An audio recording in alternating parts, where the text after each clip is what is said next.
धन्यऋषभ जगद्गुरुः पाहिमान् जगदाराध्य विश्वाराध्य कुलभवः यस्य स्मरणमात्रेण ऋणान्मुक्तिकरस्थितः तं वन्दे जगदाधारं विश्वाराध्यं जगद्गुरुः ಪ್ರಾತಸ್ಮರಣೆ ಗುರುವಿನ ಸ್ಪರ್ಶಗೊಂಡು ವಿಶ್ವಾರಾಧ್ಯರನ್ನ ಗುರು ಬಸವಾರ್ಯರನ್ನ ಹಾಗೂ ನಿಮ್ಮ ಗುರು ಪರಂಪರೆಯಲ್ಲಿ ಶ್ರೇಷ್ಠತೆಯನ್ನು ಹೊಂದಿದಂತ ಲಿಂಗಪೂಜಾ ಲೋಕರು ತ್ರಿಕಾಲ ಜ್ಞಾನಿಗಳಾದ ಬಸವಲಿಂಗ ಶಾಸ್ತ್ರಿಗಳವರನ್ನು ಬದಲು ಮಾಡಿಕೊಂಡು ಎಲ್ಲಾ ಗುರು ಪರಂಪರೆಗೆ ನೆನೆದು ನಿಂಬಾಳ ಗ್ರಾಮದ ಮಿಂಚನಾಳ ಮನೆತನದವರ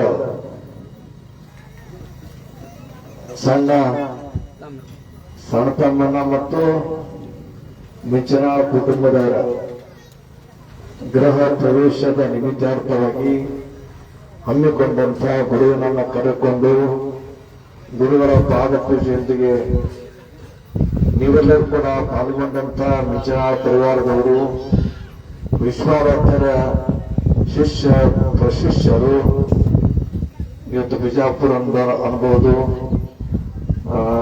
ಕಡಗಾನೂರು ಅನ್ಬೋದು, ನಮ್ಮ ಇಂಡಿ ಬಿರೇದಾರನು ಬಂದಾನ, ಇಂಡಿ ಬಿರೇದಾರ ಜಗದೀಶ್ ರಾವೂರ್ನಿಂದ ಬಂದಾನ, ನೀಲಕಂಠ ಕರದಳ್ಳಿಂದ ಬಂದಾನ, ಎಲ್ಲೆಲ್ಲಿಂದ ಎಲ್ಲ ಸದ್ಭಕ್ತರು ಕೂಡ್ಕೊಂಡಿರಿ. ಮತ್ತ ನಾನು ಲಿಂಗಾರ್ಚನೆ ಮುಗಿಸ್ಕೊಂಡು ಹೊರಬರೋದ್ರೊಳಗಾಗಿ ನಮ್ಮ ಸಣ್ಣ ತಮ್ಮ ಅಂದ ನಡೆಯಲೇ ಹೋಗ ವೇದಿಕೆಗೆ ನಾನು ನಿಲ್ಲಪ್ಪ ಹತ್ತಿಗಳು ಅವ್ರ ಮಕ್ಕಳು ನಮಸ್ಕಾರ ಮಾಡ್ತಾರಂತ ಹೇಳಿದೆ. ಬೀಗರು ಬಿದ್ದರು ಬಂದಂತ ಎಲ್ಲ ಬಳಗದವರ ಅಂತರಾತ್ಮದಲ್ಲಿ ವಿರಾಜಮಾನರಾಗಿರೋ ನಿಮ್ಮೆಲ್ಲರ ಆರಾಧ್ಯ ದೇವನಿಗೆ ಶರಣ ಅರ್ಧರಾತ್ರಿಯಲ್ಲಿ ಹೋದವರೆಲ್ಲ ಗೌತಮ್ ಬುದ್ಧರಾಗೋರಿನಯ್ಯ, ಸನ್ಯಾಸ ಸ್ವೀಕರಿಸಿದವರೆಲ್ಲ ಶಂಕರಾಚಾರ್ಯರಾಗೋರಿನಯ್ಯ, ಉಪನಯನ ನಿರಾಕರಿಸಿದವರೆಲ್ಲ ಬಸವಣ್ಣನವರಾಗೋರಿನಯ್ಯ, ಶಾಸನ ಉಲ್ಲಂಘಿಸಿದವರೆಲ್ಲ ಗಾಂಧೀಜಿಯವರಾಗೋರಿನಯ್ಯ, ಅಧಿಕಾರ ನಿರಾಕರಿಸಿದವರೆಲ್ಲ ಅಥಣೀಯ ಶಿವಗಳಾಗೋರಿನಯ್ಯ, ದಿಗಂಬರತ್ವ ತೊರೆದವರೆಲ್ಲ ಸದ್ಗುರು ವಿಶ್ವಾರಾಧ್ಯರಾಗೋರಿನ ಸ್ವತಂತ್ರ ಧೀರಸಿದ್ದೇಶ್ವರ ನಿನ್ನ ಹೆಸರುವರೆಲ್ಲ ನೀನಾಗೋರಿನಯ್ಯ. ವಿಶ್ವಾರಾಧ್ಯರು ಮನುಕುಲದ ಉದ್ಧಾರಕರು, ಜಾತಿ ಮತ ಪಂಥ ಪಂಗಡಗಳೆನ್ನದೆ ಮಾನವ ಸಮಾಜವನ್ನ ಏಕಮುಖವಾಗಿ ಕರೆದುಕೊಂಡು ಹೋಗುವಂತ ತತ್ವಜ್ಞಾನಿಗಳು. ಜೀವನ ಶಾಶ್ವತವಾದಂಥದ್ದಲ್ಲ, ಗುರುವಿನಿಂದ ಜ್ಞಾನಿಯಿಂದ ಬಂದಂಥ ಅನುಭವಾಮೃತದ ಮಾರ್ಗ ಅದು ನಿತ್ಯ ನೂತನವಾಗಿರ್ತದ, ಯಾವಾಗಲೂ ಕೂಡ ನಮಗೆ ದಾರಿದೀಪವಾಗಿರತಕ್ಕಂಥದ್ದಾಗ್ತದೆ. ನಿಂಬಾಳ ಗ್ರಾಮ ಮಿಂಚನಾಳ ಮನೆತನ ಇದು ಸುಮಾರು ಇದಕ್ಕೆ ಇತಿಮಿತಿ ಇಲ್ಲ. ಎಂದು ಗವಾರಕ ಮತ್ತು ನಿಂಬಾಳದ ಮಿಂಚನಾಳ ಮನೆತನಕ್ಕೆ ಸಂಬಂಧ ಅಂತ ತಿಳ್ಕೊಂಡಂದ್ರೆ ಈ ಮಿಂಚನಾಳದವ್ರ ಮನೆ ಎಂದ್ ಹುಟ್ಟಿದು, ಗವಾರ ಮಠ ಎಂದ್ ಹುಟ್ಟಿತು, ಅವಾಗಿನಿಂದ ಇಲ್ಲಿವರೆಗೂ ಕೂಡ ಸಂಬಂಧ ಉಳಿಯುವಂತದ್ದಾಗಿದೆ. ಅಂಥ ಮಹಾಮಠದಲ್ಲಿ ಇವತ್ತು ನಿಮ್ಮೆಲ್ಲರೂ ಕೂಡ ಸ್ವಲ್ಪ ಮನುಷ್ಯನಾಗ ಒಂದು ಜಿಜ್ಞಾಸೆ ಮೂಡಿರ್ಬೋದು. ಏನ್ ಶಾಸ್ತ್ರಗಳು ಅಬ್ಬೆ ತುಮಕೂರು ಅಂತ ತಿಳ್ಕೊಂಡು ಅನ್ನಕತ್ತಾರ. ಅಬ್ಬೆ ತುಮಕೂರು ಅಂದ್ರೆ ನಿಮಗೇನು ಹೊಸದಾದಂಥದ್ದಲ್ಲ, ಜಗಜ್ಜಾಹಿರಾದಂತಹ ಕ್ಷೇತ್ರ ಅದು. ಅದು ತುಮಕೂರು ಮತ್ತು ಗವಾರ್ಕ ಏನ್ ಸಂಬಂಧ? ಬಸವಲಿಂಗ ಶಾಸ್ತ್ರಿಗಳು ಮತ್ತು ವಿಶ್ವಾರಾಧ್ಯರು ಇಬ್ಬರು ಸಹೋದರರು. ಅವರು ದ್ವೈತ, ಇವರು ಅದ್ವೈತ. ಅಂತ ಪರಂಪರೆಯಲ್ಲಿ ಬಂದಂಥವರು ವಿಶ್ವಾರಾಧ್ಯರು. ನಾಡು ತುಂಬೆಲ್ಲ ಸಂಚರಿಸಿದಂತಹ ಶಿವಸ್ವರೂಪ ವಿಶ್ವಾರಾಧ್ಯರು ಮಣಿಮಾದಿ ಅಷ್ಟಸಿದ್ಧಿಗಳನ್ನ ಗಳಿಸಿ ಇಬ್ಬರು ತಮ್ಮ ಕಾಶಿಯಲ್ಲಿ ವಿದ್ಯಾಭ್ಯಾಸ ಮುಗಿಸಿದ್ರು. ಮುಗಿಸಿ ಗೃಹಸ್ಥರಾದರು ಇಬ್ಬರು ಬಸವಲಿಂಗ ಶಾಸ್ತ್ರಿಗಳು ಮತ್ತು ವಿಶ್ವಾರಾಧ್ಯರು. ಆದ ನಂತರ ವಿಶ್ವಾರಾಧ್ಯರ ಸಂಚಾರ ಮಾಡ್ಕೊಂಡು ದೊಡ್ಡ ಪವಾಡ ಪುರುಷರದು ಘೋಷ ಮಾಡಿ ಈ ವರ್ತಮಾನ ಕಾಲದಲ್ಲಿ ಕಲಿಯುಗದಲ್ಲಿ ಇವತ್ತು ದೇವ್ರ ಹತ್ರ ನಾವೆಲ್ಲ ಹೋಗ್ತಿರ್ತೀವಿ. ನಾವು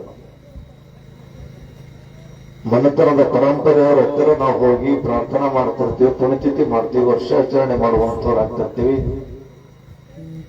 ಅವೆಲ್ಲವೂ ಕೂಡ ಒಂದಡಿ ಇಟ್ಟಾಗ ನಮ್ಮ ಮನ್ಯಾಗ ನಮ್ಮ ಮುತ್ತೂರಪ್ಪ ಬಹಳ ಒಳ್ಳೆಯ ಮನುಷ್ಯ ಇದ್ದ, ಒಬ್ಬ ಅನುಭವಿ ಇದ್ದ, ಒಬ್ಬ ಶರಣ ಮಾರ್ಗ ಇದ್ದರು, ಅಂಥವ್ರಿದ್ರು ಇಂಥವ್ರಿದ್ರು ಅಂತ ತಿಳ್ಕೊಂಡು ನಾವೆಲ್ಲ ಹೇಳುವಂಥವ್ರಾಗ್ತದೆ. ಅವರ ವಿಶ್ವಾರಾಧ್ಯ ಕ್ಷೇತ್ರದ ಬಗ್ಗೆ ಇವತ್ತು ಜನರಲ್ಲಿ ಏನ್ ನಂಬಿಕೆ ಆದಂತ ತಿಳ್ಕೊಂಡಂದ್ರೆ ಸುಮಾರು ಅಮಾವಾಸ್ಯೆಗೊಮ್ಮೆ ಅಲ್ಲಿ ಸೇರಷ್ಟು ಭಕ್ತರ ಸಂಖ್ಯೆ ಬೇರೆ ಯಾವ ಕ್ಷೇತ್ರದಲ್ಲಿ ಮಠ ಮಂದಿರಗಳಲ್ಲಿ ಸೇರ್ಲಕ್ಕಿಲ್ಲ. ಅದು ಸಹಜ, ಒಪ್ಕೊಂಬ ನಾವು. ಆದ್ರೆ ನಾವೆಲ್ಲರೂ ಹೋಗ್ತಿರ್ತೀವಿ, ಹೋಗಿ ದರ್ಶನ ಅಂತೀವಿ, ಬೇಡ್ಕೊಂತೀವಿ, ಇರ್ತೀವಿ. ಆದ್ರೆ ಆ ಜಾಗದ ವೈಶಿಷ್ಟ್ಯ ಏನದಂತ ಕೇಳಿದ್ರೆ ಪ್ರತಿಶತ ಹೋಗಿ ಮಲ್ಕೊಂಡಂತವ್ರು ಸ್ವಲ್ಪ ಮಂದಿಯವರ ಹತ್ರ ಆಗ್ಲಿ ಆ ವಿಶ್ವರಾತ್ರ ಸಪ್ಪಂದ ಬಂದು ಮಾತಾಡ್ತಾರ ಅನ್ನುವಂತ ಮಾತು ಇನ್ನೊಬ್ರು ಕೂಡ ಜೀವಂತವಾಗಿರುವಂತ ಅಂತ ದೇವಿ ಆರಾಧಕರು. ದೇವಿ ವಿಶ್ವರಾತ್ರಿಗೆ ಏನ್ ಬೇಕಂತ ಕೇಳಿದಾಗ ನನಗೇನು ಬೇಡ ಅಂತ ತಿಳ್ಕೊಂಡು ವಿಶ್ವರಾತ್ರು ಆ ಕಡೆ ತಿರುಗಿ ನೋಡಿದಾಗ ದೇವಿ ಹೇಳಿದ್ರಂತ, ಇಂಥ ಕಲಿಯುಗದಲ್ಲಿ 5,000 ವರ್ಷಗಳ ಕಾಲ ಇತಿಹಾಸದಲ್ಲಿ ನನಗಾಗಿ ಯಾರೋ ಇಷ್ಟು ವ್ರತಾಚರಣೆಗಳನ್ನು ಮಾಡಿದ್ದಿಲ್ಲ, ತಪಸ್ಸುಗಳನ್ನು ಆಚರಣೆ ಮಾಡಿದ್ದಿಲ್ಲ. ನೀನಿವತ್ತು ನನಗಾಗಿ ಇಷ್ಟು ಪರಿತಪಿಸ್ತಿ ಅಂದ ಬಳಿಕ ನೀ ಎಲ್ಲಿರ್ತಿ ಅಲ್ಲಿ ನಾನು ನಿನ್ನ ಹತ್ರ ಇರ್ತೇನೆ ಅಂತ ತಿಳ್ಕೊಂಡು ಅಂದಾಗ ನನಗೆ ಜಾಗ ಕೊಡುವಂತಂದಾಗ ಅಷ್ಟಮ ಸಿದ್ಧಿಗಳು ಅಂದ್ರೆ ಅಷ್ಟಸಿದ್ಧಿಗಳನ್ನ ಸ್ಥಾನಕ್ಕೆ ಸ್ಥಾಪನೆ ಮಾಡಿಕೊಟ್ಟಂತಹ ಗುರುವನ್ನು ಇವತ್ತು ವಿಶ್ವರಾತ್ರಿ ಕ್ಷೇತ್ರದಲ್ಲಿ ನಾವು ನೋಡುವಂತವ್ರಾಗ್ತೇವೆ. ಆ ಒಂದು ವಿಚಾರಕ್ಕೆ ಅನುಗುಣವಾಗಿ ಅವರ ಸಹೋದರರಾದಂತಹ ಬಸವಲಿಂಗ ಶಾಸ್ತ್ರಿಗಳು ಕೂಡ ಇವತ್ತು ಇಲ್ಲಿ ಸುಮಾರು ಬಾರಿ ನಿಂಬಾಳಕ್ಕೆ ಬಂದಿರಬಹುದು, ವಿಶ್ವರಾತ್ರನು ಕೂಡ ಬಂದು ಹೋಗಿರ್ಬಹುದು. ನಿಂಬಾಳ ಶಿಶು ಮಕ್ಕಳು ಅಂತ ತಿಳ್ಕೊಂಡಂದ್ರೆ ಒಮ್ಮೆ ಬಸವಲಿಂಗ ಶಾಸ್ತ್ರಿಗಳು ಅಂದ್ರೆ ಕಾಶಿಯಲ್ಲಿ ವಿದ್ಯಾಭ್ಯಾಸ ಮಾಡಿ ಬಂದು ಅವ್ರಿಗೆಲ್ಲ ಕನ್ಯಾ ಮದುವೆ ಮಾಡ್ಕೋಬೇಕಂತ ತಿಳ್ಕೊಂಡು ಅವ್ರ ಗುರುಗಳಾದಂತ ರಾಚೋಟಿ ಸ್ವಾಮಿಗಳು, ತಾಯಿ ನೀಲಮ್ಮ ತಾಯಿ ಬನದೇವಿ ಶಾಸ್ತ್ರಿಗಳವರು ಇವರಿಬ್ಬರು ವಿವಾಹ ಮಾಡಬೇಕು ಅಂತ ತಿಳ್ಕೊಂಡು ಅವ್ರಿಗೆ ಒಪ್ಪಿಸಿ ಅಲ್ಲೆಲ್ಲ ಕನ್ಯಾ ನೋಡ್ಕೊಂತಿದ್ರಂತ. ಬಸವಲಿಂಗ ಶಾಸ್ತ್ರಿಗಳಿಗೆ ಮಸೂತಿಯಲ್ಲಿ ಕನ್ಯಾ ನೋಡಿದ್ರಂತ. ಮೊದಲನೇ ಬಸವಲಿಂಗ ಶಾಸ್ತ್ರಿಗಳಿಗೆ ಮಸೂತಿಯಲ್ಲಿ ಕನ್ಯಾ ನೋಡಿದಾಗ ಆ ಮಸೂತಿಯ ಕನ್ಯಾ ನೋಡಿದಂತ ಅಂದ್ರೆ ನಾಗಮ್ಮ ಅನ್ನುವಂತ ತಾಯಿ ಹೆಸರು, ಆಯಿ ಹೆಸರು. ಅವ್ರು ಯಾರಂತ ಕೇಳಿದ್ರೆ ಇವತ್ತು ನಿಮ್ಮ ಸಮೀಪ ಇರುವಂತಹ ಬಂತನಾಳ ಅಂತ ತಿಳ್ಕೊಂಡ ಕ್ಷೇತ್ರ, ನೀವೆಲ್ಲ ಚಿರಪರಿಚಿತವಾದಂತಹ ಕ್ಷೇತ್ರ ಬಂತನಾಳದ ಸಂಗನ ಬಸವ ಸ್ವಾಮಿಗಳು ಅಂತ ತಿಳ್ಕೊಂಡು ನೀವೆಲ್ಲ ಕೇಳಿರ್ಬೋದು. ದ್ವಿತೀಯ ಶಂಭು ಅಂತ ತಿಳ್ಕೊಂಡು ಅಂದ್ರ ಅವರಿಗೆ ಅಂತ ಬಂತನಾಳ ಸ್ವಾಮಿಗಳವರ ಸಹೋದರಿ ತಂಗಿ ಯಾರು ಅಂತಂದ್ರ ನಾಗಮ್ಮ ಅಂತ. ಆಕೆ ತನ್ನ ತಂಗಿಗೆ ಆರಾಮಿದ್ದಿಲ್ಲಂತ ಇಲ್ಲೇ ಕರ್ಕೊಂಡ್ ಬಂದಿಟ್ಟುಕೊಂಡು ಇನ್ನೂ ಅವ್ರ ಸಮಾಧಿ ಎಲ್ಲಿ ಅದ ಅಂತ ತಿಳ್ಕೊಂಡಂದ್ರೆ ಮಂತ್ರಾಳ ಮಠದಲ್ಲಿ ಆದ ಅಂತ ತಿಳ್ಕೊಂಡು ನಮ್ಮ ಅಪ್ಪರು ಚಂದ್ರಶೇಖರ್ ಹೇಳ್ತಿದ್ರು. ಇದಾಗೋದಕ್ಕಿಂತ ಪೂರ್ವದಲ್ಲಿ ಆ ಸಂಗನ ಬಸವ ಸ್ವಾಮಿಗಳು ಪುರಾಣ ಪ್ರವಚನ ಹೇಳಕತ್ತರಂತಂದ್ರೆ ಆಗಿನ ಕಾಲದಲ್ಲಿ ಸುಮಾರು 1000 ಜನ ಸೇರುವುದು. ಅಂಥವ್ರಾಗ ಒಂದ್ ದಿವಸ ಯಾವುದೋ ಪುರಾಣದಲ್ಲಿ ಬಂದಂತ ಮಾತಿನಲ್ಲಿ ಆ ಸಂಗನ ಬಸವ ಸ್ವಾಮಿಗಳು ಅಂದ್ರಂತ ಏನೋ ಕಲ್ತವ್ರು ಅಂತ ತಿಳ್ಕೊಂಡು ಹೇಳ್ತಾರ, ಪಂಡಿತರಂತ ತಿಳ್ಕೊಂಡು ಹೇಳ್ತಾರ, ತಿರುಗಾಡ್ಕೊಂತ ನಮ್ಮೂರಿಗೆ ಬಂದಿದ್ರು ಯಾರೋ ಗಂವಾರ ಶಾಸ್ತ್ರಿಗಳಂತ ಕನ್ಯಾ ಕೇಳಕ್ ಸ್ವತಃ ನಮ್ಮ ಮನೆಗೆ ಬಂದಿದ್ರು. ಅವ್ರು ಯಾರೋ ಏನೋ ಗೊತ್ತಿಲ್ಲ, ಸುಮ್ಮನೆ ದೊಡ್ಡ ದೊಡ್ಡ ಮನೆಗೆ ಬರ್ತಾರ ಅಂತ ತಿಳ್ಕೊಂಡು ಸಂಗನ ಬಸವ ಸ್ವಾಮಿಗಳು ಪ್ರವಚನದಾಗ ಹೇಳಿದ್ರಂತ. ಅವ್ರ ಟೈಮಿಗೆ ಏನಿತ್ತು ಗೊತ್ತಿಲ್ಲ, ಅದೇ ಪುರಾಣ ಕೇಳಕ ನಮ್ಮ ನಿಂಬಾಳದವರು ಮುಂಚಿನ ಮಂತಂದವ್ರು ಹೋಗಿ ಪುರಾಣ ಕುಂತಿದ್ರಂತ. ಅವ್ರಂದ ತಕ್ಷಣ ಆ ನಿಂಬಾಳ ಮುಂಚಿನಾಳದವ್ರು ಎಲ್ಲಷ್ಟು ಮಂದಿ ಎದ್ದಿದ್ರಂತ, ಏ ಸ್ವಾಮಿ ನೀ ಪಂಡಿತ್ ಇರ್ಬೋದು, ಆದ್ರೆ ನಮ್ಮ ಮಠದಷ್ಟು ದೊಡ್ಡ ನೀನ್ ಅಲ್ಲ ಅಂತ ಹೇಳಿದ್ರಂತ.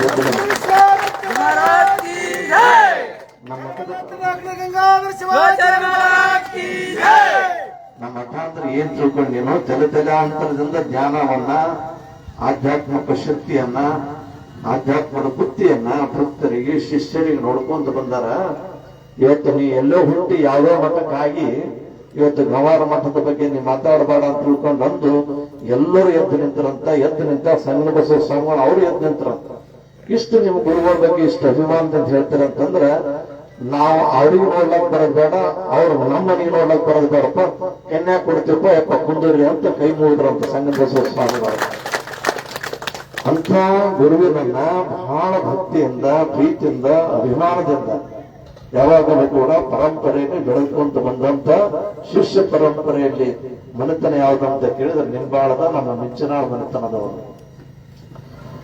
ಅಂತ ಬಸವಲಿಂಗ ಶಾಸ್ತ್ರಿಗಳವರ ಸಹೋದರಾದಂತ ವಿಶ್ವರಾಥರು ಅವರು ಕೂಡ ದೇವಿ ಆರಾಧಕರು, ಅಣಿಮಾದಿ ಅಷ್ಟಸಿದ್ಧಿಗಳನ್ನ ಗಳಿಸಿದಂತ ಪುಣ್ಯಾತ್ಮರು. ಅಂತ ಒಂದು ಪರಂಪರೆಯಲ್ಲಿ ಬಂದಂತ ಈ ಒಂದು ಗಂಗಾರದ ಬಳ್ಳಿ ಅದು ಅಬ್ಬೆ ತುಮಕೂರು ಮಠಕ್ಕೆ ಹೋಗಿ ಅಲ್ಲೇ ಉಳ್ಕೊಂತು, ಅಲ್ಲೇ ಹೊಸ್ತಾಯ್ತು. ಆ ಊರಿನ ಸದ್ಭಕ್ತರಾದಂತ, ಯಾಕಂತಂದ್ರೆ ಅವ್ರ ನಿರಾಡಂಬರ ಜೀವಗಳು ವಿಶ್ವರಾಥರಂತಾರೆ. ಅಣಿಮಾದಿ ಅಷ್ಟಸಿದ್ಧಿಗಳ ಪ್ರಾಪ್ತಿಯಾದಾಗ ಅವ್ರ ಬಾಹ್ಯ ಪ್ರಪಂಚದ ಅರಿವು ಬೆಳೆತರು, ಎಲ್ಲೋ ಕುಂದಿರೋದು, ಎಲ್ಲೋ ನಿಂದಿರೋದು, ಎಲ್ಲಾ ತ್ಯಾಗ ಭಾವನೆ ಬಂತು. ಅಂಥ ತ್ಯಾಗ ಭಾವನೆ ಬಂದು ದಿಗಂಬರಾದಂತ ವಿಶ್ವರಾಥರನ್ನ ಆ ಭಕ್ತಿ, ಶ್ರದ್ಧೆ, ವಿಶ್ವಾಸಗಳಿಂದ ಅವ್ರನ್ನ ಓಡಿಸಿಕೊಂಡು ಹೋಗಿ ಅಲ್ಲಿ ಉಳಿಸಿಕೊಂಡಂತವ ಅಬ್ಬೆ ತುಮಕೂರಿನ ಮಾಲಿ ಸಕ್ರೆಗಳು. ಇವತ್ತು ಆ ಪುಣ್ಯಾತ್ಮ ಒಂದು ಭಕ್ತಿ, ಶ್ರದ್ಧೆ, ವಿಶ್ವಾಸಗಳ ದ್ಯೋತಕವಾಗಿ ಅಬ್ಬೆ ತುಮಕೂರು ಕ್ಷೇತ್ರ ಬಹಳ ದೊಡ್ಡ ಪ್ರಮಾಣದಲ್ಲಿ ಬೆಳೆದಂತದ್ದಾಗ್ಯದ. ಅದಕ್ಕೆ ಅಬ್ಬೆ ತುಮಕೂರು ಗವಾರ ಅನ್ನುವಂಥದ್ದು ಬೇರೆ ಅಲ್ಲ. ರಾಚೋಟಿ ಸ್ವಾಮಿ ಆದ ನಂತರ ಆ ಮನೆತನದಲ್ಲಿ ಇಬ್ಬರಲ್ಲಿ ಒಬ್ಬರು ಮಾತ್ರ ಸ್ವಾಮಿಗಳು ಬಿಡ್ಬೇಕಂತ ತಿಳ್ಕೊಂಡ್ರೆ ವಿಶ್ವರಾಜ್ ಮತ್ತೆ ನಾ ಸ್ವಾಮಿ ಆಗ್ತೀನಂತ ಅವ್ರ ಅವ್ವರಂದ್ರಂತ, ಬೇಡಪ್ಪ ನೀನು ಬೇಡ, ನೀನು ಬೇಡ, ಇಬ್ಬರು ಮಕ್ಕಳು ಲಗ್ನ ಆಗ್ರಿ ಅಂತ ತಿಳ್ಕೊಂಡು ಅವರಿಗೆ ಗೃಹಸ್ಥಾಶ್ರಮವನ್ನ ವಹಿಸಿದ್ರು. ನಂತರ ವಿಶ್ವರಾಜ್ಯರು ಮತ್ತು ತ್ಯಾಗಿಗಳಾದ್ರೆ ಅವ್ರಿಗೆ ಮಕ್ಕಳಾಗಲಿಲ್ಲ. ಅವ್ರ ಸಹೋದರಾದಂತ ಮುಸ್ಲಿಂ ಶಾಸ್ತ್ರಿಗಳ ಹೊಟ್ಟೆಯಲ್ಲಿ ಚಂದ್ರಶೇಖರಪ್ಪರು ಹುಟ್ಟಿದ್ರು. ಅವರು ಕೂಡ ಒಬ್ಬರೇ. ಅವ್ರಿಗೆ ಎಷ್ಟೋ ಜನರು, ಸುಮಾರು ಅವ್ರ ಮನೆತನಕ್ಕೆ ಮಕ್ಕಳದ ಕೊರತೆ ಇತ್ತು. ಮುಸ್ಲಿಂ ಶಾಸ್ತ್ರಿಗಳು ಮತ್ತು ವಿಶ್ವರಾಜ್ಯರು ಉಜ್ಜಯಿನಿ ಸಿದ್ಧಲಿಂಗ ಶಿವಾಚಾರ್ಯ ಹತ್ರ ಅವರಿಗೆ ಪಾಠ ಬೋಧ ಮಾಡಕ್ ಹೋದ್ರಂತ, ಸಿದ್ಧಾಂತ ಶಿಖಾಮಣಿ ಹೇಳಕ್ ಹೋದ್ರಂತ.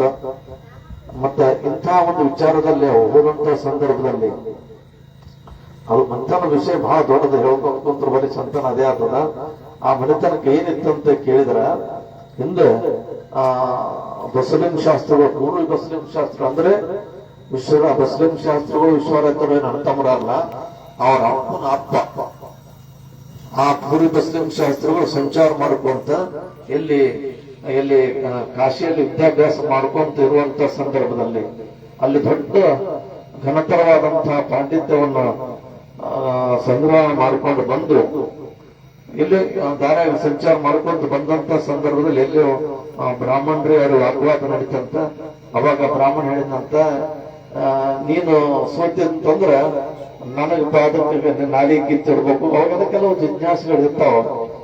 ನಾನು ಸೋತಿ ಅಂದ್ರೆ ನಿನಗ್ ಶರಣ ಆಗ್ತಾನೆ ಅಂತ ತಿಳ್ಕೊಂಡಂದಾಗ, ಬೇಡಪ್ಪ ನಾ ಸಣ್ಣವ್ರು ನಮಗೆ ಯಾಕೆ ಅಂತ ತಿಳ್ಕೊಂಡಂದ್ರೂ ಕೂಡ ವಿಶ್ವರಾತ್ರ ಹಾಳಾಗಿ ಮುಸ್ಲಿಂ ಶಾಸ್ತ್ರ, ಮೊದಲಿನ ಮುಸ್ಲಿಂ ಶಾಸ್ತ್ರಗಳು ಹಂಗೆ ಹೇಳ್ಕೊಂತ ಹೊರೋದ್ರೊಳಗಾಗಿ ಕೊನೆಗೆ ಇವರು ಜಯಶಾಲಿ ಆದ್ರು.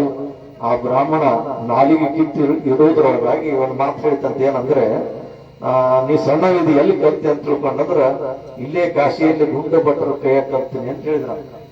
ಗುಂಡು ಭಟ್ರು ಸತ್ತು ಎಷ್ಟೋ ವರ್ಷ ಆಯ್ತು, ಅವ್ರ ಮನಿ ಬ್ರಹ್ಮರಾಕ್ಷಸ ಆಗ್ಯಾರ ಅಂತ ತಿಳ್ಕೊಂಡು ಯಾರು ಹೋಗಲಾಗ್ಯಾರ, ನೀ ಹಂಗ ಕಲ್ತಿ ಅಂತಂದ್ರ ಏನ ಸುಮ್ ತಿರುಗಾಡ್ಕೊಂತ ಹೋಗ್ತೇನ್ರಿ, ಹೋಗಿದ್ದೇನ್ರಿ. ಈಗ ದೊಡ್ಡ ಪಂಡಿತಾನ ಅಂತ ತಿಳ್ಕೊಂಡು ಯಾರೋ ಹಾಸ್ಯ ಮಾಡ್ಕೊಂತ ಅವ್ರ ಮನೆ ದಬ್ಬಿದ್ರು. ಹೋಗೋದ್ರೊಳಗಾಗಿ ಪೀಠ ಗೀಟ ಸುತ್ತಕೊಂಡು ಕುಂತಿದ್ರು. ಅಂತ ಪೀಠ ಸುತ್ತಕೊಂಡು ಕುಂತ್ಕೊಂಡು ಹೋಗಿ ನಮಸ್ಕಾರ ಮಾಡಿದೆ. ಅವ ರಾಕ್ಷಸ ಹೇಳಿತ್ತು, ನೋಡಪ್ಪ ನೀ ಕಲೀಲಾಕ ಬಂದಿದ್ದೆ ಅಂದ್ರೆ ಕಲಿಸ್ತೀನಿ, ಆದ್ರೂ ಅಂತ ಷರತ್ತದ, ಗುರುಕಾಣಿಕೆ ಕೊಡಬೇಕು. ಏನಂತಂದ್ರೆ ನೀನ್ ಎಷ್ಟು ವರ್ಷ ಇರ್ತೀರಿ ಇರು, ಆದ್ರೆ ಇಲ್ಲಿ ಇದ್ದದ್ದು ಹೊರಗ ಜಗತ್ತಿಗೆ ನೀವು ಗೊತ್ತಾಗಬಾರ್ದು ಆಯ್ತಂತವ. ಏನು ಗೊತ್ತಿದ್ರು ಸುಮ್ಮನೆ ಎತ್ತ ಹೋಗಿದ್ದ. 14 ವರ್ಷ ಅಲ್ಲಿದ್ದಂತ.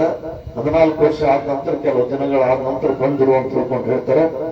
ಅಂತ ಒಂದು ಪಾಂಡಿತ್ಯದಲ್ಲಿ ಆ ನಾಲಿಗೆ ಕಿತ್ತು ಇವ್ರ ಪಾದಕ್ಕೆ ಇಡುವಂತ ಸಂದರ್ಭ ಹೇಳ್ತಂತ, ನನಗೆ ಯಾವಾಗ ನೀವು ಸೋಲಿಸಿದೆ ಅಂತಂದ್ರೆ ನೀವೊಂದು ಷರತ್ತು ಹಾಕ್ತೀನಿ. ಏನಂತಂದ್ರೆ ಒಂದು ತಲೆ ನಿನ್ನ ಮನಿ ಏರ್ಲಿ, ಒಂದ್ ತಲೆ ನನ್ನ ಮನಿ ಏರ್ಲಿ ಅಂತ ತಿಳ್ಕೊಂಡು ಆ ಬ್ರಾಹ್ಮಣ ಶಾಸ್ತ್ರ ಒಂದು ಶಾಪ ಇಟ್ಟರಂತ. ಅದೇ ಅನುಗುಣವಾಗಿ ಗವಾರ ಮಠ ಒಂದ್ತಲೆ ಏರ್ತಂತ ಒಂದ್ತಲೆ ಬೀಳ್ತಂತ. ಇಂಥ ಪರಂಪರೆಯಲ್ಲಿ ಬಂದಂತ ಮಠದ ಶಿಷ್ಯರಾದ್ರ ಈ ನಿಂಬೆಯಾದ ಮಿಂಚನಾಳ ಶಿಷ್ಯರು. ಎತ್ತಾದ್ರೂ ಬರಬೇಕು, ಹ್ಯಾಂಗ ಎಲ್ಲಾರ್ದಾಗೂ ಬರಬೇಕು. ಭಕ್ತರು ಅಂತ ತಿಳ್ಕೊಂಡ್ರೆ ಹೋಗಮ್ಮಪ್ಪ ಬಿಡಮ್ಮಪ್ಪ ಅಂತ ತಿಳ್ಕೊಂಡು ಅನ್ನುವಂತಾರೆ ಭಕ್ತರಂತಾರೆ.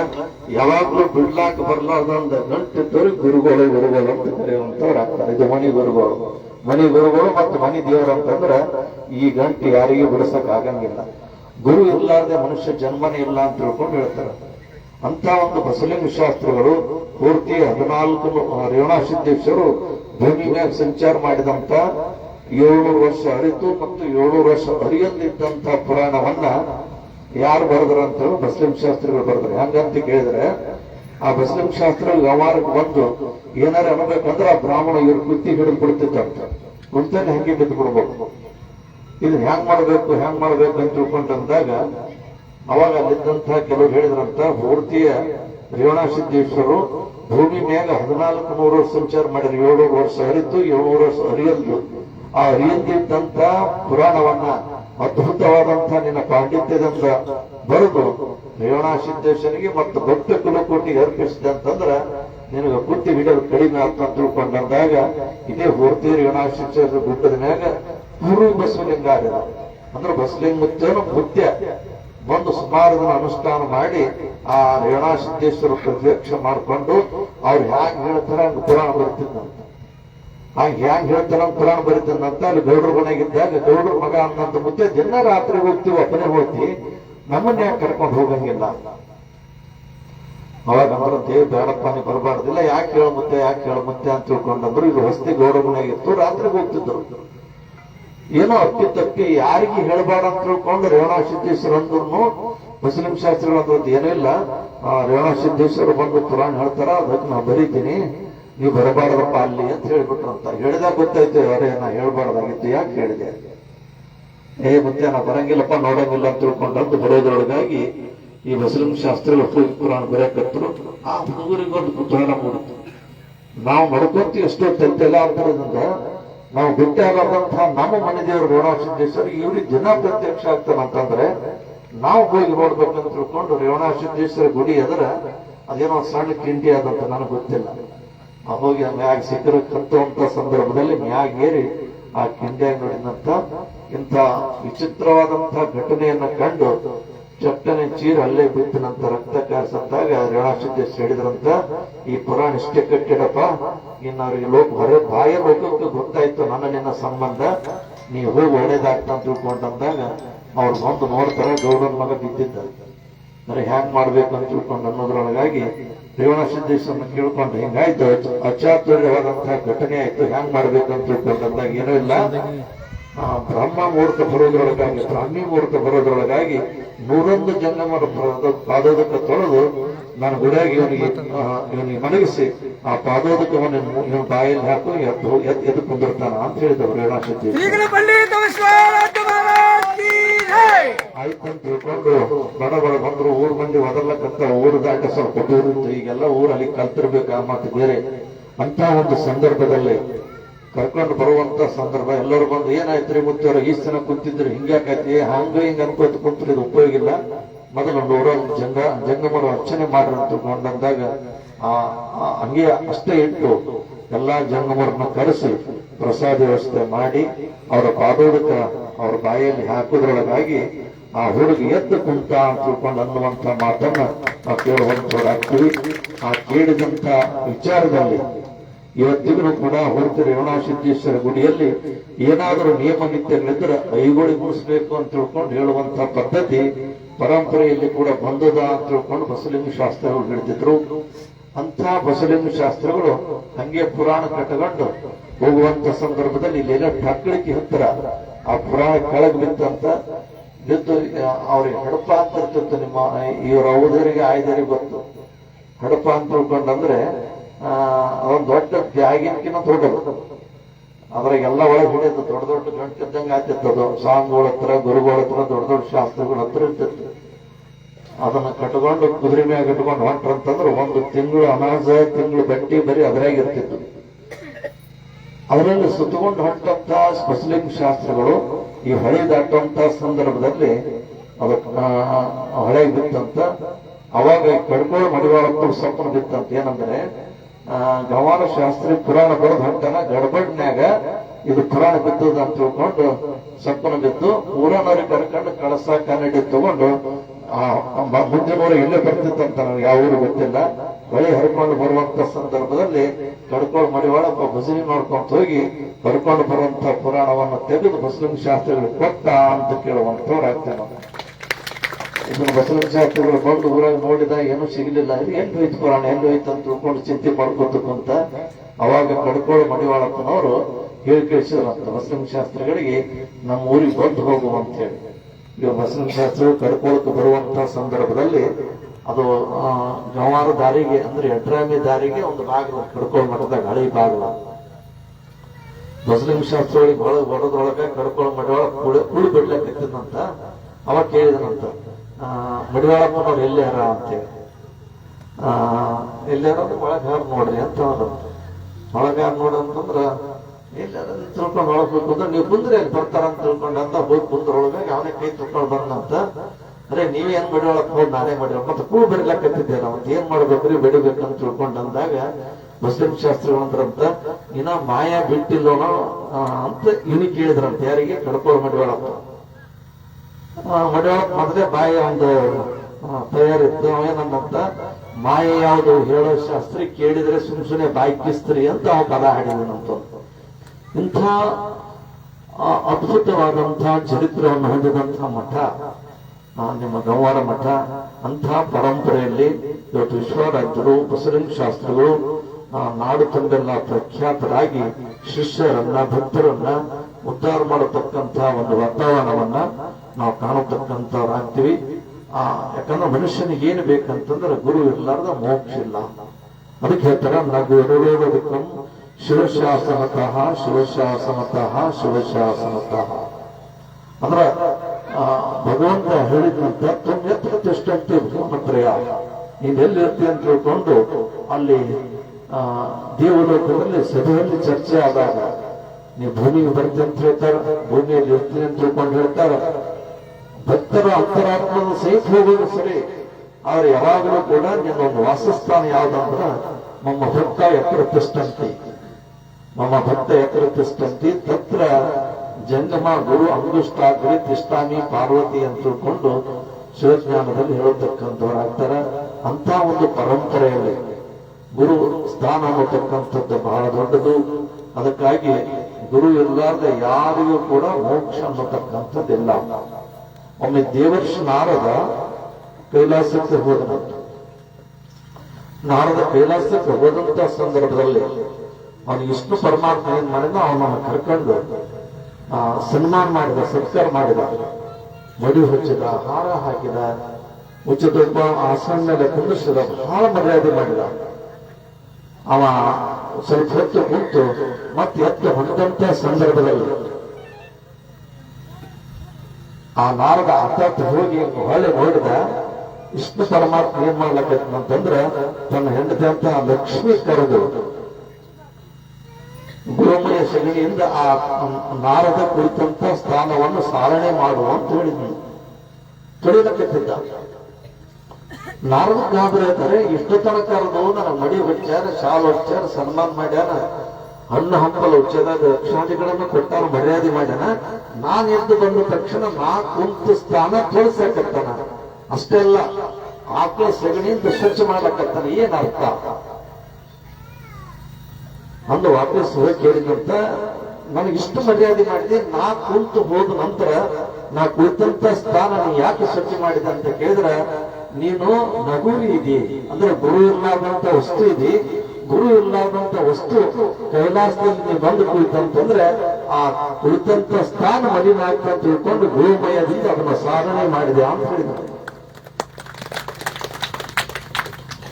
ಅಂದ್ರೆ ನನಗ ಮಲಿನತೆ ಕಳ್ಕೋಬೇಕಾದ್ರೆ ನಾ ಏನ್ ಮಾಡ್ಬೇಕು? ಒಬ್ಬ ಯೋಗ್ಯ ಗುರುವಿನನ್ನ ನೀನು ಆಶ್ರಯಿಸುವ ಅಂತ ತಿಳ್ಕೊಂಡು ಹೇಳಿದ. ನಾನು ಎಲ್ಲಿ ಸಿಗ್ತೇನೆ ನನ್ನ ಗುರು? ಏನೂ ಇಲ್ಲ, ಇಂಥಲ್ಲಿ ಹೋಗು, ಒಂದು ಒಂದು ಹಾಡು ಒಂದು ಮಠ ಇರ್ತದೆ. ಆ ತಕ್ಷಣ ಆ ಮಠದಲ್ಲಿ ಯಾರು ಕಾಣ್ತಾರ ಅವರೇ ನಿಮ್ಮ ಗುರು ಸರಿ ಅಂತ ತಿಳ್ಕೊಂಡು ಇಳಿದು ಬಂದ. ಯಾರು ಇಳಿದ ತಕ್ಷಣ ಮೊದಲು ಯಾರು ಸಿಗ್ತಾರೋ ಅವರೇ ನನ್ನ ಗುರು.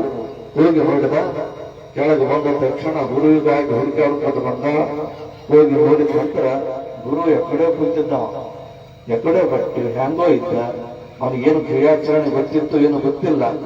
ಇವಂದ ನಾ ದೊಡ್ಡ ದೇವರ್ಷಿ ಇದ್ದೇನೆ, ನಾ ಇವನಿಗೆ ಗುರು ಅಂತ ತಿಳ್ಕೊಂಡು ಹೆಂಗ್ ಹೋಗ್ಬೇಕು. ಆದ್ರೂ ವಿಷ್ಣು ಪರಮಾತ್ಮ ಹೇಳ್ಯಾನ ಅಂತಂದ್ರೆ ಏನಾಗಾಗ್ಲಿ ಅಂತ ತಿಳ್ಕೊಂಡು ನಮಸ್ಕಾರ ಮಾಡಿದ. ಮಾತು ಮನಸ್ಸು ಸರಿಯಾಗ್ಲಿಲ್ಲ. ಏನೋ ನಾನು ಗುರು ಬಂದ್ರೆ ನಾ ಏನೋ ಆಸೆ ಇಟ್ಕೊಂಡು ಬಂದಿದ್ದೆ, ನಾನು ದೇವರ್ಷಿ ಅಂತ ತಿಳ್ಕೊಂಡು ಹೇಳ್ತಾರೆ. ದೇವಲೋಕ, ಮಂತ್ರಲೋಕ, ಪಾತಾಳ ಲೋಕದಲ್ಲಿ ನನ್ನದೇ ಆದಂತ ಒಂದು ವೈಶಿಷ್ಟ್ಯವನ್ನು ಹೊಂದಿದ್ದೆ ನಾನು. ಆದ್ರೆ ನನಗಿಲ್ಲಿ ಹಿತ್ತ ಗುರು ಸಿಕ್ಕನಲ್ಲ ಅಂತ ಹೇಳ್ಕೊಂಡು ವಾಪಸ್ ಹೋಗಿ ಯಾರು ನಾರದ ಹೋಗಿ ವಿಷ್ಣು ಪರಮಾತ್ಮ ಕೇಳಿದ, ಏನು ಪ್ರಭು ಪರಮಾತ್ಮ, ನಾನು ಭೂಲೋಕಕ್ಕೆ ಹೋದಾಗ ನನ್ನಂತವ್ನಿಗೆ ಎಂಥ ಗುರು ಕೊಟ್ಟಲ್ಲ ಅಂತ ಕೇಳಿದಾಗ ವಿಷ್ಣು ಪರಮಾತ್ಮ ಸಿಟ್ಟಿಗೆ ಅಂದಂತ, ನೀನು ಗುರುವಿನ ಬಗ್ಗೆ ನಿಂದೆ ಮಾಡಿದೆ, ಗುರು ಇಂಥವನ ಅಂಥವನ ತಿಳ್ಕೊಂಡು ನನ್ನ ಮನಸ್ಸಿನಲ್ಲಿ ಸಂಶಯ ಬಂತಂದ್ರೆ ಚೌಡೇಸಿ ಜನ್ಮ ನೀ ಯೋನಿಯಲ್ಲಿ ಹುಟ್ಟಿ ಬಾ ಅಂತ ಹೇಳ್ಬಿಟ್ಟು ಬರ್ತಾನೆ, ನೀನು ಹೋಗ್ಬಿಡಲಿ ಅವನು. ನಾರದ ಗಾಬರಿ, ಅಷ್ಟು ಸಾವಿರ ಅಷ್ಟು ಲಕ್ಷ ಜನ್ಮ ದಾಟಿ ಬರ್ಬೇಕಾದ್ರೆ ಹೆಂಗ ನನ್ನ ತಪ್ಪಾಯ್ತು, ಏನ್ ಮಾಡ್ಲಿ ಅಂತ ತಿಳ್ಕೊಂಡು ಮತ್ತೆ ಕಾಲು ಹಿಡಿದು ಮಾಡ್ತಾರೆ. ಚೌಡೇಸಿ ಲಕ್ಷ ಯೋನಿಯಲ್ಲಿ ತಿರುಗಾಡಿ ಬಾ ತಿಳ್ಕೊಂಡು ಶಾಪ ಕೊಟ್ಟಿದ್ದ ದೇವರ್ಷಿ, ನಾನು ಏನ್ ಮಾಡ್ಲಿ, ನಾ ಕೊಡೋದೊಂದೇ ನನ್ನ ಕೆಲಸ, ಏನನ್ನೋದು ನನ್ನ ಗುರುಗಳು ಕೇಳ್ಬೇಕಾದ್ರ ಅಂತ ತಿಳ್ಕೊಂಡು ಹೋದನಂತ. ಹೋಗಿ ಕುಂದ್ರದೊಳಗ ಗುರುಗಳು ಪಾಪ ಅಂತಂದು ಹೋಗಿ ನಮಸ್ಕಾರ ಮಾಡಿ ಹ್ಯಾಂಗ್ ಮಾಡ್ಬೇಕು, ಹಿಂಗ್ ನಾನು ನಿಮ್ಮನ್ನು ನೋಡಿದ ತಕ್ಷಣ ನೀವೇ ನಮ್ಮ ಗುರುಗಳು ಅನ್ನಬೇಕು ಅಂತ ತಿಳ್ಕೊಂಡು ಅಂದ್ಕೊಂಡಿದ್ದೇವೆ ನಾವು.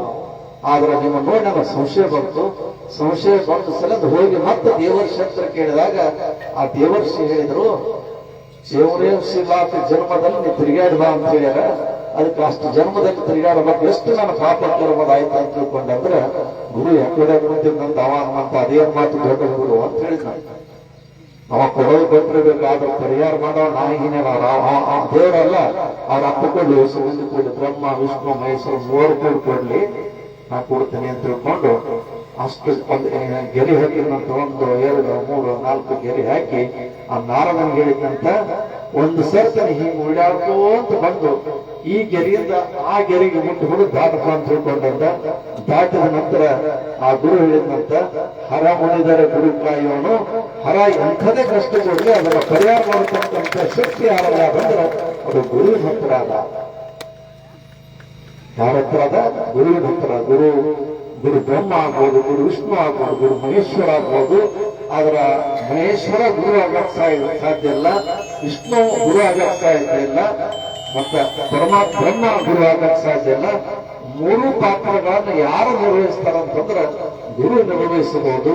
ಗುರುವಿನ ಅಂತಃಕರಣ ದೃಷ್ಟಿ ನಿಮ್ಗಾಗ್ಲಿತ್ತಂತಂದ್ರೆ ನೀನೊಲಿದರೆ ಬೆರಡು ಪುನರ್ವೋದಯ, ನೀನೊಲಿದರೆ ಬೆರಡು ಹಯನೋದಯ, ನೀನೊಲಿದರೆ ವಿಷವೆಲ್ಲ ಅಮೃತ ಹೃದಯ ಅನ್ನತಕ್ಕಂಥ ಮಾತಿನಂತೆ ನೀವು ಹೋಗಿ ಭೇಟಿಯಾಗಿ ಬಾ ಅಂತ ತಿಳ್ಕೊಂಡ್ಬಂದು ಅವ್ರ ಹತ್ರ ಹೋದಾಗ ಬ್ರಹ್ಮಶ್ರೀ ವಿಷ್ಣು ಅನ್ನಂತ, ಈಗ ಪವಿತ್ರಾತ್ಮನಾದಕ ನೀನು, ನಾನು ಬೇರೆಲ್ಲ ನೀನು ಬೇರೆಲ್ಲ, ನೀನು ಲೋಕದಲ್ಲಿ ದೇವರ್ಷಿಯಾಗಿ ಹಿರಿ ಅಂತ ತಿಳ್ಕೊಂಡು ಆಶೀರ್ವಾದ ಮಾಡಿದಂತೆ. ಹಾಗೆ ಬಂಧುಗಳಾದವರು ಬಂದೊಂದು ಹೋಗುವವರು ಬಂಧನವ ಕಳೆಯಲ್ಲ ಹಿರಿಯರು, ಗುರುವಿನಿಂದ ಬಂಧುಗಳು ಅಂತ ತಿಳ್ಕೊಂಡು ಹೇಳುವಂತ ನಂತರ ಗುರು ಸಮರ್ಥನ ಒಂದು ಅಂತಃಕರಣ ದೃಷ್ಟಿ ನಮ್ಮಾಗಬೇಕಂತಂದ್ರೆ ಜನ್ಮ ಪಾವನ ಆಗತಕ್ಕಂಥದ್ದಾಗ್ತದೆ. ನ್ಯೂಟನ್ನ ತತ್ವಜ್ಞಾನ ಇವತ್ತು ಮೇಲೆಸಿದಂತಹ ಕಲ್ಲನ್ನ ಕೆಳಗೆ ಬೀಳ್ತನ್ನುವಂತ ಒಂದು ವಿಚಾರ ಎಲ್ಲರಿಗೂ ಗೊತ್ತು. ಮ್ಯಾಗ ಹೊಂದದ್ದು ಕೆಳಗೆ ಬೀಳ್ತನ್ನುವಂತ ವಸ್ತು ತತ್ವ ಎಲ್ಲರಿಗೂ ಗೊತ್ತು. ಕೆಳಗೆ ಬಿಟ್ಟಂತ ಮ್ಯಾಗ ಎತ್ತತಕ್ಕಂಥ ಶಕ್ತಿ ಯಾರಲ್ಲಿ ಅದಂತಂದ್ರ ಅದು ಗುರುವಿನ ತತ್ವಜ್ಞಾನದಲ್ಲಿ ಮಾತ್ರ ಅದು ನಾವು ಕಾಣತಕ್ಕಂಥವರಾಗ್ತೀವಿ. ಅದಕ್ಕೆ ಅಸ್ಥಿರವಾದ ಪ್ರಪಂಚವನ್ನ ಬೋಧಿಸೋದಕ್ಕಿಂತ ಎಲ್ಲ ಪ್ರಪಂಚ ಎಲ್ಲರೂ ಬಿಟ್ಟು ಹೋಗ್ತೀವಿ ನಾವು.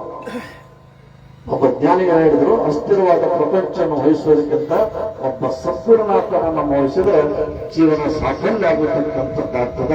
ಅಂಥ ಒಂದು ವಿಚಾರಪೂರ್ಣಗಣವಾಗಿ ವಿಶ್ವರಾಜರು, ಬಸವಲಿಂಗ ಶಾಸ್ತ್ರಗಳು ಮತ್ತು ಆ ಪರಂಪರೆಯಲ್ಲಿ, ಮಠದ ಪರಂಪರೆಯಲ್ಲಿ ಬರತಕ್ಕಂಥ ಅನೇಕ ಜ್ಞಾನಿಗಳು ಕೇವಲ ಒಂದೇ ಜನ್ಮದ ನಿಮಗ ದಾರಿ ತೋರಿಸಿ ಹಚ್ಚಿದಂತಹ ಕಂಟಕವನ್ನು ದೂರ ಮಾಡಿ ಮುಕ್ತಿ ತೋರಿಸಕ್ಕಂಥ ಕಾರ್ಯ ಮಾಡಲಿಲ್ಲ.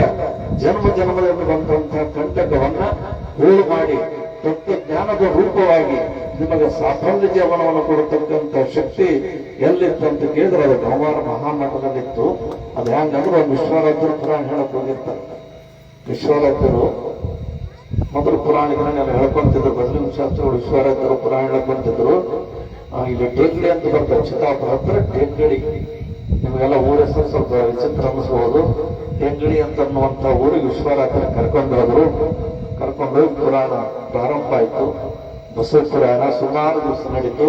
ಪುರಾಣ ಇಲ್ಲಿ ನಡೀತು. ನಡೆದಂತ ಸಂದರ್ಭದಲ್ಲಿ ಪುರಾಣ ಪಕ್ಕಕ್ಕೆ ಒಂದು ದೊಡ್ಡ ಗಿಡ ಇತ್ತು. ಆ ಗಿಡದ ಮ್ಯಾಗ 2 ಗುಬ್ಬಿಗಳು ಬಂದು ಕುಂದಿರ್ತಿತ್ತು. ಒಂದು ಹೆಣ್ಣು ಗುಬ್ಬಿ, ಒಂದು ಗಂಡು ಗುಬ್ಬಿ ಕುಂದಿರ್ತಿತ್ತು. ಈ ಪುರಾಣ ನಂತರ ಪ್ರಾರಂಭ ಆಗ್ತಿತ್ತು. ಅವು ಬಂದು ಕುಂದಿರ್ತಿದ್ರು. ಪುರಾಣ ಬಿಟ್ಟ ನಂತರ ಬುರ್ರ ಹಾರು ಹೋಗ್ತಿದ್ದ. ರಾತ್ರಿ ಎಲ್ಲಿ ಹೋಗ್ತಿತ್ತು ಗೊತ್ತಿಲ್ಲ. ಹಿಂಗೆ ನಡೀತು. ದಿವಸ ಬರ್ಬೇಕು, ಬಂದಿರ್ಬೇಕು, ಮಂದಿ ನೋಡ್ಬೇಕು, ಹೋಗ್ಬೇಕು, ಹಿಂಗೆ ನಡೀತು. ಕೊನೆಗೆ ಪುರಾಣ ಮಂದಿರ ನಾಳೆಗೆ ಇತ್ತು. ಇವತ್ತು ಅವ್ರು ಕರೆದು ಹೇಳ್ತಾರೆ, ನೋಡ್ರಪ್ಪ ನಾಳೆ ಪುರಾಣ ಮಹಾಮಂಗಲ ಅದ. ಆ ಗುಬ್ಬಿಗಳಲ್ಲಿ ಕುಂದಿರ್ತಾವಲ್ಲ, ಗುಬ್ಬಡಿ ಕುಂದಿರುವಂತ ಗಿಡದ ಕೆಳಗೆ ಸಾರಣೆ ಮಾಡ್ರಿ ಅಂತ ಹೇಳಿದ್ರು. ಸಾರಸ್ರಿ ಅಂತ ಹೇಳಿ ಆಯ್ತು ಅಂತ ತಿಳ್ಕೊಂಡ್ರು. ಸಾರಿಸಿದ್ರು. ಅಪ್ಪ ಹಿಂಗೆ ಕನಕತ್ತಾರ ಅಂತ ತಿಳ್ಕೊಂಡಿದ್ರು. ಪುರಾಣ ಮುಗಿದಂತ ಸಂದರ್ಭದಲ್ಲಿ ವಿಶ್ವರಾಜರಿದ್ದರು. ಇದು ಕೇಳಿದಂತವನಿಗೆ ಹೇಳಿದಂಥವರಿಗೆಲ್ಲರಿಗೂ ಕೂಡ ಒಳ್ಳೆಯದಾಗಲಿ, ಜನ್ಮ ಜನ್ಮದಂಟದಂತ ಕರ್ಮಾದಿಗಳು ದೂರ ಆಗಲಿ, ಪಾಪದಿಂದ ವಿಮುಕ್ತನಾಗಲಿ ಅಂತ ಅಂದ ತಕ್ಷಣ ಅವೆರಡೂ ಗುಬ್ಬಿಗಳು ಚಟಪಟ್ನ ಒತ್ತಾಡಿ ಕೆಳಗೆ ಬಿದ್ದು ಪ್ರಾಣ ಬಿಟ್ಟು.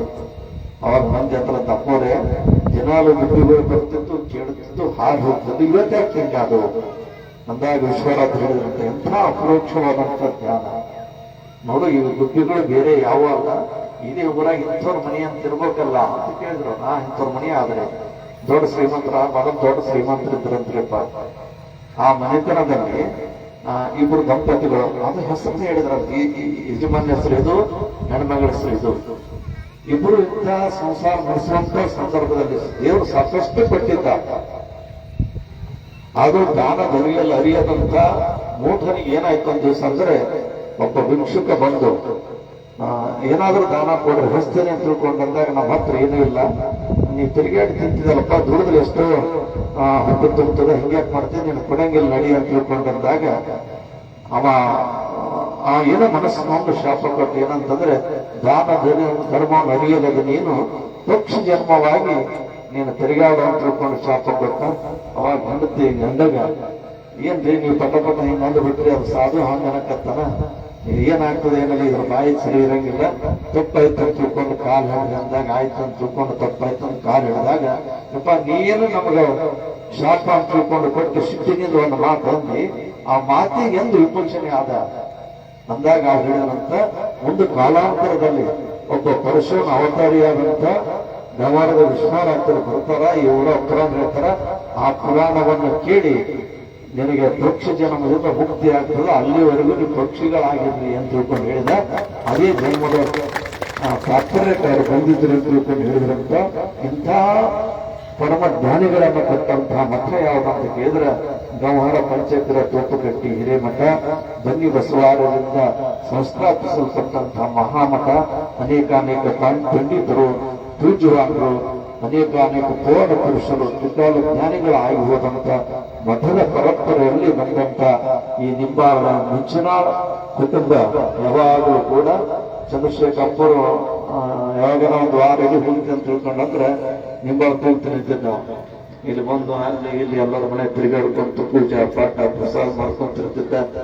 ಮತ್ತೆ ಮಿಂಚನಾಳ್ ಸರ್ ಆ ಕಡೆ ಬಂದು, ಶಿವರಾಜ್ ಮಿಂಚನಾಳ್ ಸರ್ ಪಾಪ ಅವನ ಆ ಕಡೆ ತಿರುಗಾಡ್ಕೊಂಡು ಬಂದು ಏನೋ ಒಂದು ಕಾಲಕ್ಕೆ ದೇಹ ಹೋಗತಕ್ಕಂಥದ್ದು ಸಹಜ ಅದ. ಇಲ್ಲಿ ಬಂದು ಇಲ್ಲೇ ಬಂದು ಉಳ್ಕೊಂಡ ಅಂತಿದ್ದ. ಅಪ್ಪ ನಾ ಅಲ್ಲೇ ಇದ್ದು ನಾ ಇನ್ನೂ ತಡೆದ್ರೆ ಸಾಯ್ತಿದ್ದೆ ಅಂತಿದ್ದೆ. ಸಾಯಿಸ್ಬೇಕಂತ ತಿಳ್ಕೊಂಡು ಅಂದಾಗ ಸಾವಂತದ ಹೋಗ್ತೀನಿ ಅಂತ ತಿಳ್ಕೊಂಡು ಆ ಕಡೆ ಹೋದ್ರೆ ನೀ ಬರ್ತೀನಿ ನಾ ಈ ಕಡೆ ಬರ್ತೀನಿ ಅಂತ ಇರ್ತದೆ. ಅದಕ್ಕೆ ಅದೇ ಊರಿಗೆ ಕರ್ಕೊಂಬಂತೇನೋ ಗೊತ್ತಿಲ್ಲ. ಪಾಪ ಇಲ್ಲಿ ಬಂದು ಇಂಡಿಯಲ್ಲಿದ್ದು ಅವರು ಒಳ್ಳೆ ಗುರು ಸೇವೆ ಮಾಡ್ಕೊಂತ ಬಂದು ಇಲ್ಲಿ ತಮ್ಮ ದೇಹವನ್ನು ಬಿಟ್ಟರು ಅಂತ ತಿಳ್ಕೊಂಡು ಕೇಳುವಂತವ್ರಾಗ್ತೀವಿ. ಮತ್ತ ಅವರು ಲಿಂಗ ಬೇಜಮಾನ ಪರಿಸ್ಥಿತಿಗೆ ಬರ್ತಿದ್ದೆ ನಾವು ಯಾವಾಗ. ಸೋಮ ಅದೊಂದು ಯವನಪ್ಪ ಶಿಶುಮಕ್ಕಳ ಮನೆ ಅದ ಹೋಗೋದು ನಡಿ ಅಂತ ತಿಳ್ಕೊಂಡಂದ್ರೆ ಆಯ್ತು ನಡ್ರಿ ಅಂತ ತಿಳ್ಕೊಂಡು ನಾವು ಬರ್ತಿದ್ದೆವು. ಇಲ್ಲಿ ಅಬ್ಬೆ ತುಮಕೂರಿಗೆ ಹೋದ ನಂತರ ಗವಾರ ಮಠ, ಅಬ್ಬೆ ತುಮಕೂರು ಮಠ, ಅವೆಲ್ಲ ಮಠಗಳಲ್ಲಿ ಬರತಕ್ಕಂಥ ಅಸಂಖ್ಯಾತ ಭಕ್ತರ ಮತ್ತು ಅನೇಕ ಧಾರ್ಮಿಕ ಕಾರ್ಯಕ್ರಮಗಳು ಮತ್ತು ಇನ್ನಿತರ ಶಾಲೆ ಕಾಲೇಜುಗಳ ವ್ಯವಸ್ಥೆಯಲ್ಲಿ ನಮಗೆ ಟೈಮ್ ಕೂಡ ಆಗಂಗಿಲ್ಲ. ಆದ್ರೂ ನಮ್ಮ ಸಣ್ಣ ತಮ್ಮ ಮಲ್ಲಪ್ಪ ಬರ್ಬೇಕಪ್ಪ ನೀನು ಅಂತ ತಿಳ್ಕೊಂಡಂದ್ರೆ ಆಯ್ತು ಅಂತ ತಿಳ್ಕೊಂಡು ಹೇಳಿ ಸಮಯ ಒದಗಿಸಿಕೊಂಡು ಬಂದಂತದ್ದಾಯ್ತು. ಇಲ್ಲಿ ಬಹಳ ದೂರದಿಂದ ಅಂದ್ರೆ ಸುಮಾರು ಒಂದು 2-3 ಕಿಲೋಮೀಟರ್ ಸಹಿತ ಇರ್ಬೋದು, 100-200 ಸಹಿತ ಇದ್ರೂ ಕೂಡ 220 ಕಿಲೋಮೀಟರ್ ದೂರ ಇದ್ರೂ ಕೂಡ ಗುರುಗಳ ಮಠ ನಿಮಗೆ ದೂರ ಅಂತ ನಿಮಗೆ ಅನ್ಸಂಗಿಲ್ಲ, ಶಿಷ್ಯರು ನಮಗೆ ದೂರ ಅಂತ ತಿಳ್ಕೊಂಡು ನಮಗೆ ಅನ್ಸಂಗಿಲ್ಲ. ಒಟ್ಟಾರೆ ಭಾವನಾತ್ಮಕವಾದಂತಹ ಸಂಬಂಧ ಇದು ಕಾಲದಿಂದಲೂ ಕೂಡ ಬಂದಂತದ್ದಾದ ವಿಶ್ವಾರಾಧನ ಕೃಪಾ ಕಟಾಕ್ಷ, ಬಸವಲಿಂಗಾರ್ಯರ ಕೃಪಾ ಕಟಾಕ್ಷ, ಆ ಮನೆತನದ ಪುಣ್ಯ ಪುರುಷರ ಕೃಪಾ ಕಟಾಕ್ಷ ಶಿಷ್ಯ ಮತ್ತು ಸದ್ಭಕ್ತರ ಮೇಲೆ ಇರಲಿ. ಅವರೆಲ್ಲರೂ ಕೂಡ ಅಂತಃಕರಣ ದೃಷ್ಟಿಯಿಂದ ನೋಡ್ಲಿ ಅನ್ನತಕ್ಕಂಥ ಪ್ರಾರ್ಥನೆಯನ್ನ ಈ ಮಿಂಚನಾಳ್ ಪರಿಹಾರದ ವತಿಯಿಂದ ಬಂದಂತ ಸದ್ಭಕ್ತರ ವತಿಯಿಂದ ವಿಶ್ವಾರಾಧನಲ್ಲಿ ಬಸವೇಶ್ವರ ಶಾಸ್ತ್ರಗಳಲ್ಲಿ ಹೇಳಿಕೊಳ್ಳುತ್ತಾ ಆಗಮಿಸಿ ಉಪಸ್ಥಿತರಿರತಕ್ಕಂಥ ಎಲ್ಲರಿಗೂ ವಿಶ್ವಾರಾಧನು ಬಸವಲಿಂಗ ಶಾಸ್ತ್ರ ಆಯುಷ್ಯ ಕೊಡ್ಲಿ ಮತ್ತೆಲ್ಲವನ್ನೂ